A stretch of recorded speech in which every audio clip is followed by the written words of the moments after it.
ৰঘুদাসৰ সম্পৰ্কে আলোচনা কৰি আছোঁ। এতিয়া দ্বিতীয় কাহিনী এটা কওঁ, লীলা এটা কওঁ। ৰঘুদাস কোন আছিল? জগন্নাথৰ পৰম ভক্ত। এবাৰ ৰঘুনাথৰ খুব জ্বৰ, বেমাৰ, অত্যন্ত জ্বৰ উঠিছিল। ইমান এই চালিটোৰ তলতে থাকে, জ্বৰ উঠিলে গাত ল'বলৈ কম্বল নাই, খাবলৈ পেৰাচিটামল নাই। জ্বৰ বাঢ়ি গৈ আছে আৰু তাতো তেওঁতো কোনো নাই, পৰিয়ালৰ কোনো মানুহ নাই, সংসাৰ নাই তেওঁৰ, একমাত্ৰ জগন্নাথেই তেওঁৰ চব আশ্ৰয়। বেমাৰ বাঢ়ি বাঢ়ি বাঢ়ি বাঢ়ি গৈ গৈ গৈ লাষ্টত বিচনাৰ পৰা উঠিব পৰা নাই, বেড ৰিডেন বুলি কয় ইংৰাজী, শয্যাশয়ী হ'ল। আৰু মানে বাথৰুমো যাব নোৱাৰে, এই বিচনাতে মলমূত্ৰ ত্যাগ হৈছে। তো অৱস্থা বেয়া, আৰু ওচৰৰ মানুহবিলাকে মানে আঁতৰি আঁতৰি যায়, জেগাটো আঁতৰি আঁতৰি যায়। ৰঘুনাথ এনেকৈ আমাৰ বহুত মানুহে সেইকাৰণে কয় যে ভক্তবিলাকক ভগৱানে বেছি কষ্ট দিয়ে। বহুতে কয় যে কৃষ্ণ ভক্তসকলবিলাক দুখীয়া আৰু ইহঁতৰ কষ্ট বেছি, আৰু সেইকাৰণে কয় যে বেলেগ দেৱ দেৱতাৰ যিবিলাক ভক্ত, কালী ভক্ত, গণেশ ভক্ত, এইবিলাক কি হয়? ধনী হয়, বহুত ধনী হয় বুলি কয়। কিন্তু আচলতে আপাতভাৱে বাহিৰে বাহিৰে চাব গ'লে ভক্তবিলাক সদায় দুখত থকা যেন লাগে। বিষ্ণু ভক্ত, কৃষ্ণ ভক্ত, জগন্নাথ ভক্ত, হয় ন, মহাপ্ৰভুৰ ভক্ত, এইবিলাক দেখাত বহুত দুখীয়া দুখীয়া লাগে। আমাৰ জগন্নাথৰ ৰথযাত্ৰা যেতিয়া হয়, দুখীয়া দুখীয়া মানুহবিলাকে বেছি আহে। দুখীয়া মানুহবিলাকে ঘৰত টিভিত চাই থাকে, আৰু দুখীয়া মানুহবিলাকে কষ্ট কৰি কৰি ৰথটো গৰমত টানে, ইমান প্ৰীতি মানে ভালোবাসা। কিন্তু আচলতে উত্তম ভক্ত যিবিলাক আছে, জগন্নাথৰ ভক্ত, কৃষ্ণ ভক্ত, ৰুক্মিণী কৃষ্ণৰ ভক্ত, মহাপ্ৰভুৰ ভক্ত, বিষ্ণুৰ ভক্ত, এইবিলাকে আচলতে যেতিয়া দুখ হয় সিহঁতৰ, তেতিয়া কাৰ কথা মনত পেলায়? কৃষ্ণৰ কথা মনত পেলায়, ৰুক্মিণী কৃষ্ণৰ কথা মনত পেলায়, জগন্নাথৰ কথা মনত পেলায়, জগন্নাথৰ লীলাবিলাক মনত পেলাব ধৰে। এইদৰে স্মৃতিবিলাক আহি আহি আহি মনটো আনন্দ পাই থাকে, মনত খুব আনন্দ পায়। বহুত আমাৰ শাস্ত্ৰত বহুত উদাহৰণ আছে জগন্নাথৰ। আমাৰ কৃষ্ণ ভক্ত দুখীয়া, এটা এক্সাম্পল দিছোঁ, পাণ্ডৱ আৰু কৌৰৱ। কৃষ্ণ ভক্ত কোন, পাণ্ডৱ নে কৌৰৱ? কাৰ সুখ বেছি, দুখ বেছি? পাণ্ডৱৰ দেখাত দুখ বেছি, কিন্তু পাণ্ডৱৰ মুখত সদায় হাঁহি, আৰু দুৰ্যোধনৰ মুখটো সদায় কোলা। ইমান টকা, ইমান ধন, তাৰ দুখেই দুখ, তাৰ চিন্তাই চিন্তা। পাণ্ডৱৰ কোনো চিন্তাই নাই নেকি? পাণ্ডৱৰ কিবা চিন্তা কৰা দেখিছে নেকি? হাই হাইকে কান্দি আছে নেকি? নাই। কি কৃষ্ণ আছে আমাৰ লগত, আৰু কি চিন্তা, একদম দুখ নকৰে। তেনেকৈ একবাৰ কৃষ্ণই অৰ্জুনৰ লগত এনেকৈ ফুৰিব গৈছে। যাওঁতে এটা ৰজাৰ ঘৰত সোমাই গ'ল। त्या ৰজাৰ এটা ইয়াৰ নিচিনা এটা ল'ৰা আছিলে। ৰজাই ক'লে প্ৰণাম কৰ, প্ৰণাম কৰ, কৃষ্ণ আহিছে আজি ঘৰত। তে সি প্ৰণাম কৰিলে। তে কৃষ্ণই আশীৰ্বাদ দিছে, তোৰ বাবাৰ যিমান সম্পত্তি আছিল, তোমাৰ দেউতাৰ যিমান সম্পত্তি আছিল, তোমাৰ আৰু 100 গুণ সম্পত্তি হওক। ৰজাই খুব ফূৰ্তি পাইছে, কৃষ্ণ ইমান ভাল আশীৰ্বাদ দিছে। লগে লগে কি কৰিছে, কৃষ্ণক খোৱা চোৱা দি মেলি তাৰপিছত অলপ দূৰ আহি আছে অৰ্জুন, কৃষ্ণ আহি আছে, আহি এটা ভঙা মানে ঘৰ দেখা পালে। তাতে এজনী বুঢ়ী মানুহ আছে, বৃদ্ধা, তে গাখীৰ খীৰাই আছে। তে কৃষ্ণক দেখি দৌৰি আহিছে, আৰে বাবা নাৰায়ণ আহি গৈছে মোৰ ঘৰত, বহিব দিব পীড়া নাই, থাকিব দিব একো জাগা নাই। তেওঁ নিজৰ চাদৰটো খুলি দি পেলাই কৈছে, ইয়াতে বহা কৃষ্ণ। হৈ যাব, তুমি কাম কৰাচোন নিজৰ, মই তোমাক খাব দিম। এই গাখীৰ দুৱাই আছে না, এইটোকে দিম খাব। কিন্তু গাখীৰটো আনি পেলাই ভগৱানক খাব দিছে, গৰম গৰম গাখীৰ। তাক গৰম কৰিবলৈ গাখীৰ জুই নাই, সেই গৰু গাখীৰটো ডাইৰেক্ট দি দিছে, আৰু কৃষ্ণই খাইছে। খুব আনন্দ পাইছে কৃষ্ণই। তাৰপিছতে আশীৰ্বাদ দিছে। অৰ্জুন কাষত বহি আছে, অলপ আগতো আশীৰ্বাদ দি আহিছে না। ৰজাৰ পুত্ৰক কি কৈছে, যে তুমি তোমাৰ দেউতাতকৈ 100 গুণ সম্পত্তি হ'ব। আৰু এই বুঢ়ীজনী কি আশীৰ্বাদ দিলে, তুমি অহা কালিলৈ মোৰ থাকিবা। অৰ্জুনে এনেকৈ চাইছে, আৰে আমাৰ কৃষ্ণ কি উল্টা পুল্টা কৰিছে তো ৰজাৰ ঘৰত গৈ পেলাই ইমান ডাঙৰ আশীৰ্বাদ দি দিলে হা আৰু বেচেৰি খাব একো নাই যি আছিল গোটেই গাখীৰটো দি দিছে আৰু কৈছে প্ৰথমতে আশীৰ্বাদ দিছে যে তোমাৰ গৰুজনীক অহাকালিলৈ মৰি থাকিব সেইটো আশীৰ্বাদ দিছে গৰুটো মৰি থাকিব বুলি ক'লে তেওঁ অৰ্জুনে কৈছে গৰুজনী একমাত্ৰ সময় খাব একো নাই গৰুৰ গাখীৰটো খাই জীয়াই আছে তুমি গৰুজনীক মৃত্যু মানে অভিশাপ কিয় দিলা নাই মই আশীৰ্বাদ দিছোঁ বোলে কিয় বোলে গৰুটো মৰি থাকিব অহাকালিলৈ যে মৰিলে ই খাবলৈ একো নাপায় আৰু কালিৰ পৰা আৰু নাপালে আৰু 3 দিন 4 দিন বছৰ ইও মৰি থাকিব আৰু মৰি থাকিলে মই একদম ডাইৰেক্ট লৈ গুচি যাম ক'ত লৈ যাম বৈকুণ্ঠত লৈ গুচি যাম শ্ৰীকৃষ্ণ ভগৱান কি আচ্ছা মই বুজি পালোঁ বাৰু তুমি বৈকুণ্ঠত লৈ যাবা আৰু এই যে ল'ৰাটোক ইমান আশীৰ্বাদ দিলা নাই তাৰ বহুত ইচ্ছা আছে এই পৃথিৱীত থকাৰ তাৰ বহুত ইচ্ছা তাৰ বাবাৰ বহুত ইচ্ছা যে ইহঁত থাকিলে আমি সুখেৰে থাকিম বহুত দিন ইয়াতে থাকিব পাম তাক মই দিছোঁ যুগ যুগ ধৰি থাকা দিয়া ইমান সম্পত্তি দি দিছোঁ যুগ যুগ ধৰি যাতে ইয়াতে থাকিব পাম সেইকাৰণে মানে কুন্তী দেৱীয়ে ভগৱানক কৈছিলে হে ভগৱান বুঢ়াটো পেচীমা পেহী হয় সেই কৈছিলে যে ভগৱান যেতিয়া যাব ওলাল চব দি মেলি কৈছে বুঢ়া পেহী পেচী তোমাক কি আশীৰ্বাদ লাগে কোৱা বোলে ভগৱান মোক তুমি দুখটো দি থৈ দিবা দুখ দি থৈ কিহৰ কাৰণে যেতিয়া দুখ হ'ব তেতিয়া মোৰ কাৰ হ'লে মনত পৰিব কৃষ্ণ মনত পৰিব আৰু যেতিয়া সুখ হ'ব বাই চান্স পাহৰি যাব পাৰোঁ তোমাক তো মোক সুখ নালাগে দুখ গতিকে এইবিলাক হৈছে আমাৰ এতিয়া নহওক ৰঘুদাসৰ কি হ'ল অসুখ হৈছে গতিকে ৰঘুদাস তাতে বহি আছে বিশ্বনাথ গোটেই লেতেৰা হৈ গৈছে চব জেগাবিলাক এদিন হঠাতে ৰঘুদাসে দেখিছে যে ৰাতিপুৱা চব জেগা চাফ চুত্ৰ হৈ আছে চাফ চিকুণ কৰি থোৱা আছে আৰু গোটেই গাত ৰঘুদাসৰ কি দি আছে চন্দনৰ প্ৰলেপ দিয়া আছে চন্দনৰ লেপ দি দিছে চন্দন লগাই দিছে মূৰ চুৰ ধুনীয়াকৈ ফণিয়াই দিছে সাৰ পাই দেখিছে আৰে মোৰ ক'ত আছোঁ এইবিলাক ইমান লেতেৰা আছিলে কোনো মানুহ নাহে এনেকৈ যায় আজি দেখোন একদম চাফ চুত্ৰ মানুহে মোক নমস্কাৰ কৰি গৈছে গোটেই গাত চন্দনৰ লেপ দিয়া আছে জাগা একদম চাফ চিকুণ হৈ আছে তো আচৰিত হৈ খাবৰ কাষত বস্তু দি থোৱা আছে এইবোৰ খাই মেলি আকৌ ৰাতি শুই থাকিলে আকৌ লেতেৰা হৈছে বেমাৰটো আৰু জেগা লেতেৰা হৈ গৈছে আকৌ এইবিলাক হৈছে পাছদিনা ৰাতিপুৱা শুই থা আকৌ চাফ চুত্ৰ একো নাই একদম চফা গোটেই জেগাটো চফা গাত আকৌ নতুন চন্দনৰ লেপ মূৰ চুৰ ধুনীয়াকৈ ফানিয়াই থৈছে ৰঘুদাস কৈছে এইটো কি হৈছে ঘটনা তাই আছে দিনততো কোনো নাহে চবটো মানুহে একদম লেতেৰা বুলি সেইবিলাক চাবই নোখোজে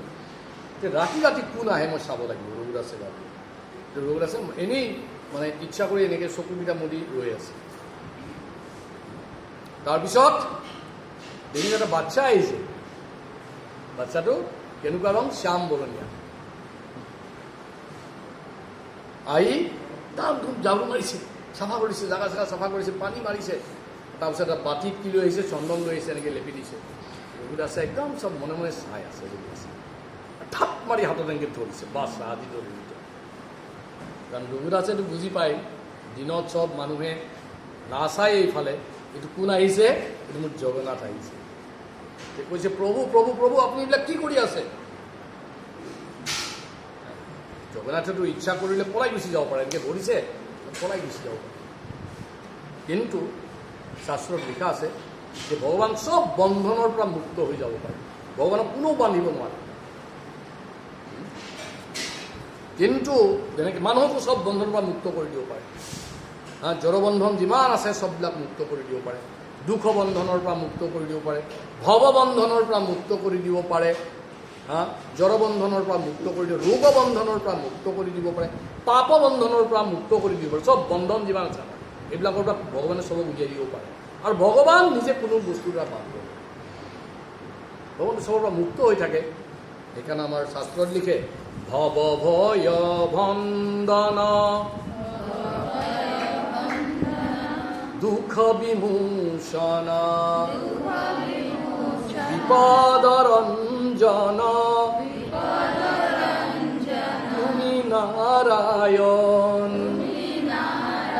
নাৰায়ণ কেনেকুৱা ভৱ ভয় ভঞ্জন ভৱৰ যিটো ভয় আছে এই পৃথিৱীত আমাৰ বহুত ভয় লাগে না এইবোৰ চব ভাঙি দিব পাৰে ভৱ ভয় ভঞ্জন, দুঃখ বিমোচন, আমাৰ যিমান দুখ থাকে চব গুচি দিব পাৰে।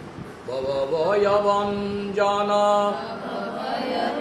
দুঃখ বিমোচন বিপদ ৰঞ্জন তুমি নাৰায়ণ। ভগৱান এইবিলাকৰ চব ওলাই গুচি যাব পাৰে, কিন্তু যদি কোনোবা ভক্তই ভগৱানক ধৰে, প্ৰেমেৰে যদি ভক্তই কোনোবাই ভগৱানক ধৰে, ভগৱান ওলাই যাব নোৱাৰে, শক্তি নাইকিয়া হৈ যায়। শক্তিমান, ভগৱানৰ এটা নাম হ'ল কি শক্তিমান, শক্তিহীন হৈ যায়, দুৰ্বল হৈ যায় ভগৱান, ঠিক না? আৰু ভগৱানে এইটোৰ পৰা ওলাই যাব নোৱাৰে বা যাব নিবিচাৰে, ভগৱান ভাল পায়। যেনেকৈ এই দামোদৰ লীলাত ভগৱান কঁপি থাকে, কাক দেখি কঁপে? যশোদামাই এটা ষ্টিক লৈ দৌৰিছে, ধৰিম তোক বাচা আজি শাস্তি দিম। কম্পিত মাধৱ কম্পিত মাধৱ নয়ন জুৰাই। কম্পিত মাধৱক দেখিলে নয়ন জোৰা, তাৰ ভক্তবিলাকৰ। ভগৱান যে কঁপি থাকে এনেকৈ, মাধৱ মানে মা মানে হ'ল লক্ষ্মী দেৱী, ধৱ মানে হ'ল স্বামী, তাৰ স্বামী লক্ষ্মীৰ স্বামী যেতিয়া কঁপি যায় এনেকৈ, তেতিয়া নয়নবিলাক মানে একদম জোৰাই যায়, আনন্দ লাগি যায়। কাৰ? ভক্ত, হয় নহয়? কতি চাপি উৰু খল কতি চাপি উৰু খল বন্ধন কাই। কতি চাপি, এই কঁকালটো চেপি চেপি কোনে বান্ধিছে? কতি চাপি ক'ত বান্ধিছে? উৰুখল, উৰালত বান্ধি দিছে, আৰু বন্ধন বান্ধিছে কাই, মানে দেহাটো। কাৰ দেহা বান্ধি দিছে? সহজ নহয়। কয় মাধৱ মাই হে কিনো তপ হাইলা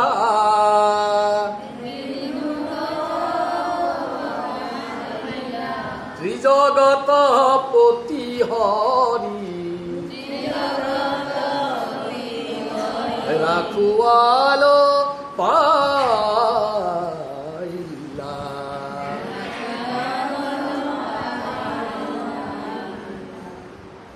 কৈছে কয় মাধৱ মাই, কাক কৈছে? যশোদা মাই কৈছে, কিনো তপস্যা কৰিলা, কিনো তপ খাইলা, কি তপস্যা কৰিছিলা তুমি? ভক্তবিলাকে সুধিছে, কাক সুধিছে? যশোদা মায়ে সুধিছে। এই ত্ৰিজগত পতি হৰি, এই ত্ৰিজগতৰ পতি ভগৱানক ৰাখুৱাল পাইলা। ৰাখুৱাল, গৰুৰ ৰাখুৱাল হিচাপে কেনেকৈ পাইছা তুমি? সেইটো মোৰ টেকনিক, যশোদাই কৈছে। কি দি পাইছে? ভকতি, ভক্তি দি পাইছে। ভকতি বলে তাকো সুতকা পাই। ভকতিৰ বলে তাক সুত বনাই দিছে। সুত মানে কি? চাৰ্ভেণ্ট বনাই দিছে। গতিকে ভগৱানে, এই যে আমি দামোদৰৰ আৰু এটা গাওঁ নহয়, মুহূৰ্ষা সুপম্প তিৰেখাংক কণ্ঠ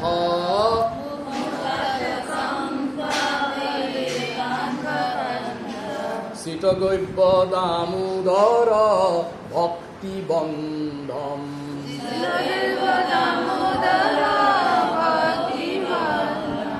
মুহূৰ্ষাসু কম্প,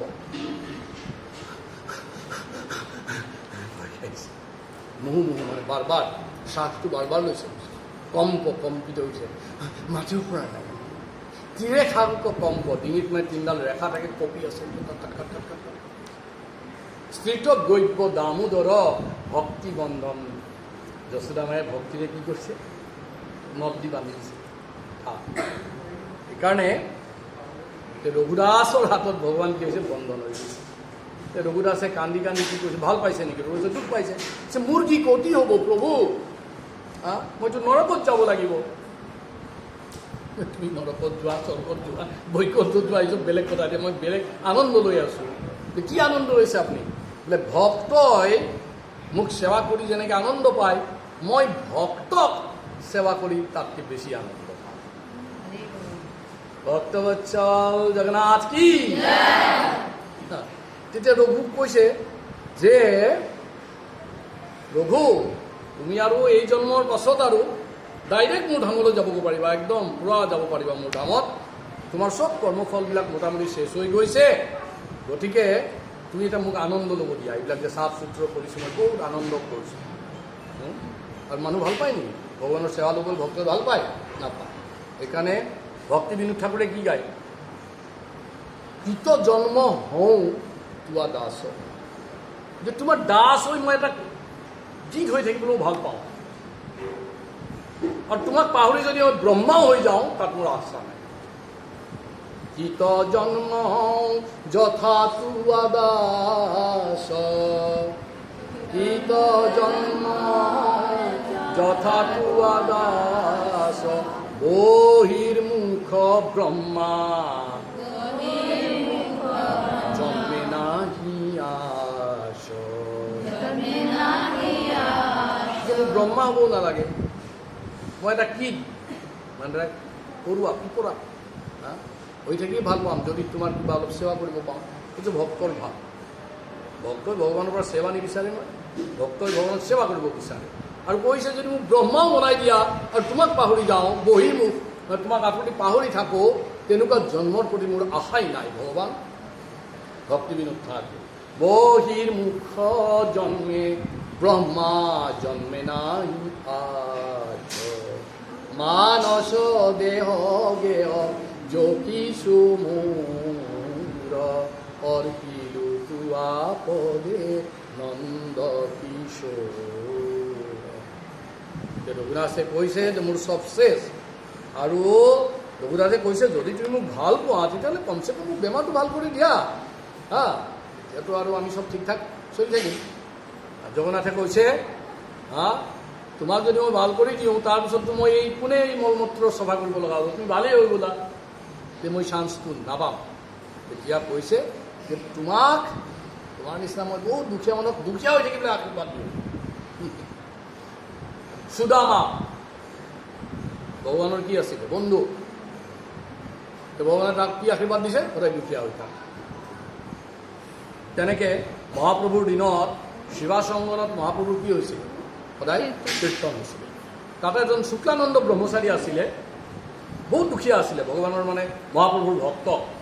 অলপ দিনত অলপমান কিবা কিবি ভিক্ষা কৰে আৰু অলপমান খাই ভগৱানৰ নাম গাই থাকে। হৰে কৃষ্ণ কৃষ্ণ কৃষ্ণ হৰে হৰে, হৰে ৰাম ৰাম ৰাম হৰে, হৰে কৃষ্ণ কৃষ্ণ কৃষ্ণ হৰে হৰে, হরে রাম রাম রাম হরে কৃষ্ণ কৃষ্ণ কৃষ্ণ হরে হরে, হরে রাম রাম রাম হরে, হরে কৃষ্ণ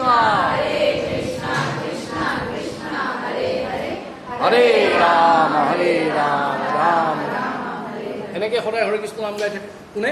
শুক্লানন্দ ব্ৰহ্মচাৰী। খুব দুখীয়া, এই অলপমান ভিক্ষা কৰে। আমাৰ গুৱাহাটীৰ ভিক্ষাৰীৰ নিচিনা নহয়। গুৱাহাটীৰ ভিক্ষাৰী এনেকুৱা বেগটো ভৰ্তি হৈ গ'লেতো এবাৰ ঘৰত থৈ আকৌ নেক্সট টাইম ভিক্ষা কৰিব ওলাই যায়।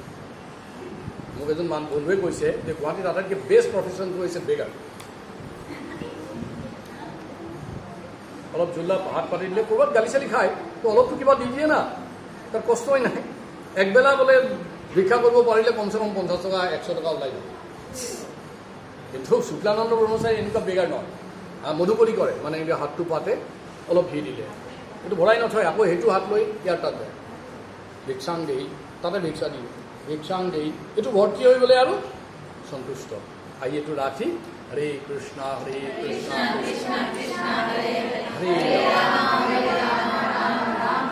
সন্তুষ্ট ব্ৰহ্মচাৰী। তো এদিন ভাবিলে এই শিৱাসংগনত ইমান বঢ়িয়া বঢ়িয়া কীৰ্তন হৈ থাকে, কিন্তু মই বাহিৰৰ পৰা শুনি থাকোঁ বুলি কৈ মনে মনে এনেকৈ বহি শুনি আছে। আৰু এই জুলুঙাটোত অলপমান মাত্ৰ চাউল, দিনৰ ভিক্ষা হৈ গৈছে আৰু ইমান চাউল পাইছে, সেইটো পানী দি খাই ল'ম আৰু দিনটো হৈ যাব, এতিয়া অলপ কীৰ্তন শুনিব যাওঁ। কাৰ কীৰ্তন? মহাপ্ৰভুৰ। মহাপ্ৰভুৰ কি হয়, কীৰ্তনত যদি অলপ গণ্ডগোল হয় নহয়, মহাপ্ৰভুৰ কি কৰে, বহুত ডিষ্টাৰ্ব ফিল কৰে। খুব চেঞ্চিটিভ আছিল মহাপ্ৰভুৰ কীৰ্তন। এবাৰ মানে শ্ৰীবাস অংগনত এনেকৈ কীৰ্তন কৰি মহাপ্ৰভু আনন্দ লগা নাই। শ্ৰীবাসক কৈছে, শ্ৰীবাস মোৰ ভাল লগা নাই, ভাল লগা নাই। শ্ৰীবাসে কৈছে, চাব লাগিব ক'ৰবাত কিয় গণ্ডগোল হৈছে তাৰমানে। দেখে শ্ৰীবাসৰ কোন শাশুমা, নাই নাই এইটো বেলেগ, ঘোঁৰাটো মৰিছিলে। শাশুমাই মানে কি ক'ৰবাত বহি উৰাল এটাত বহি কিবা অন্য কাম কৰি আছে, কীৰ্তন কৰিব লাগে, অন্য কাম কৰি আছে। শাশুমাৰ চুলিত ধৰি টানি আনিছে। শ্ৰীবাসে কৈ, এইটোৰ কাৰণে আজি গোটেই গণ্ডগোল হৈ গ'ল, মোৰ মহাপ্ৰভু আনন্দই নাপালে।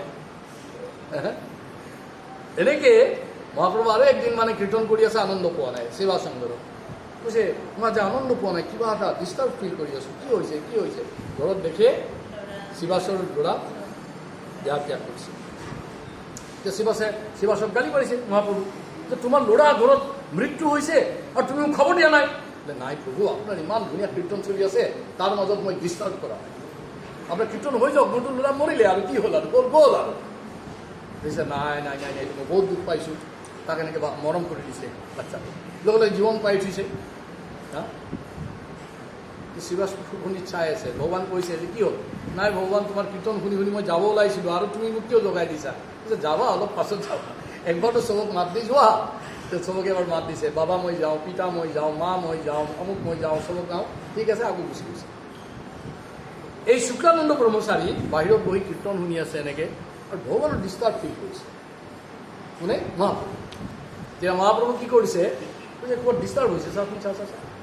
এতিয়া মহাপ্ৰভু মানে শ্ৰীবাস আৰু বিলাকে গৈ চাইছে, তো একো ডিষ্টাৰ্বিং নাই, চব আজি ঠিক ঠাক আছে। শাশুমাটো একদম ঠিক হৈ গ'ল, চুলি তুলি খাই একদম হৰিনাম গাই থাকে আজিকালি ভিতৰত, ল'ৰাত মৰি গৈছে। বাহিৰত এটা ভিক্ষাৰী বহি আছে। মহাপ্ৰভু যে হয় নেকি? বোলে যাওঁ যাওঁ, মই যাওঁ, চাওঁ কোন আছে। আৰে শুক্লানন্দ, তাৰ এই ঝুলুঙাৰ পৰা অলপমান এই লৈ পেলাই খাই দিছে শুক্লানন্দে কৈছে, পূৰা খাই লয় এইটো বোলে। তো বাকীবিলাকে কৈছে, ভগৱানৰ বস্তু নহয় নে, এইটো চাউল বনাইহে দিব লাগে ভগৱানক। ভগৱানে কৈছে, ন' ডণ্ট ডিষ্টাৰ্ব মি, মই আৰামছে খাই আছোঁ, এইবোৰ একো ক'ব নালাগে মোক। ইমান আনন্দ ইয়াতে, ইমান প্ৰেম আছে, এইটো চবচে মিঠা হ'লে, এইটো পায়সতকৈও মিঠা, পৰমাত্মাতকৈও মিঠা। খাই দিলে, এইটো চাউলটো খাই দিছে। হা, যেতিয়া ভগৱানে কৈছে, এই শুক্লানন্দ তুমি আচলতে সুদামা হয়, যেতিয়া মই কৃষ্ণ আছিলোঁ তুমি সুদামা আছিলা, এতিয়া মহাপ্ৰভু মই আহিছোঁ তুমি শুক্লানন্দ। এইদৰে মই যেতিয়া আহিম তুমি সদায় দুখীয়াই হৈ থাকিবা। কৈছে ভাই সেইটো দুখেই দিয়া, যদি মোৰ ভাগত তুমি অলপ অলপ খাই থাকা সদায়, মই এনেকৈ দুখীয়া হৈ থাকিব বিচাৰোঁ। শুক্লানন্দ ব্ৰহ্মচাৰী কি? সুদামাকো তেনেকৈ জানান, চিৰা ভগৱানে এনেকৈ আনি চিৰা, এইটো কি আনিছা কাষত? নাই নাই, এইটো লজ্জা পাইছে মানে, নাই একো নাই একো নাই, এনেকৈ আছে। নাই নাই, এইটো মোৰ তোমাৰ মাতাজী কিবা দি পঠাইছে মোক, খুব চিৰা খাব ধৰিছে। এক খাই দিলে, দুই খাই দিলে, তিনি খাওঁতে কোনে হাতত থাপ মাৰি লৈছে? লক্ষ্মী দেৱী। হয় কৈছে, ভগৱান সাৱধান। বোলে কিয়? মোক খাব দিয়া। না না না না, চব গ'ল মোৰ, একমাত্ৰ মই বাকী আছোঁ, এইটো যদি খাই দিয়া মই বিক্ৰী হৈ যাম ইয়াৰ ওচৰত। ভক্ত সুদামা কি? এনেকুৱা দৰিদ্ৰ হোৱা খুব আনন্দ আছে মানে। আমাৰ এই চবেই আৰু আপোনালোক ধনী মানুহ, মই কৈছোঁ এই দৰিদ্ৰ হ'ব চিন্তা কৰিব লাগে। দৰিদ্ৰ খুব আনন্দ, কাৰণ দৰিদ্ৰৰ নাৰায়ণ ভগৱান। ধনীবিলাকৰ ঘৰত লক্ষ্মী নাৰায়ণ হৈ থাকে ভগৱান, আৰু লক্ষ্মী দেৱী খুব চঞ্চলা। আজি এই ধনী, কালি সেই ধনী, কালি এই ধনী, পৰহি এই ধনী। আৰু দৰিদ্ৰবোৰ সদায় দৰিদ্ৰ, দৰিদ্ৰতা কেতিয়াও দূৰ নহয়। সেইকাৰণে ভগৱান দৰিদ্ৰৰ ঘৰত সদায় থাকে। ধনীৰ ঘৰত থাকিব যেতিয়ালৈকে লক্ষ্মী থাকিব, আৰু লক্ষ্মী চঞ্চলা সদায় নাথাকে। কোনোবাই দেখিছে নেকি যে এইটোৰ 10টা জেনেৰেশ্যন সদায় ধনী হৈ আছে কোনোবা এনেকুৱা মানুহ নাই। আজি ধনী, পুতেক নষ্ট, পুতেক বেয়া, পৰহি ধনী। লক্ষ্মী নাৰায়ণ গতিকে কম দিন থাকিব, দৰিদ্ৰ নাৰায়ণ সদায় থাকে। সেইকাৰণে দৰিদ্ৰ নাৰায়ণ হোৱা। তাৰপিছত ৰঘুনাথক এনেকৈ ভগৱানে মৰম কৰিছে, মৰম কৰি কৈছে ঠিক আছে, হৈ গ'ল আৰু তোমাৰ চেছ। ৰঘুদাস একদম ধুনীয়া হৈ গ'ল। ভক্ত ৰঘুদাস কি?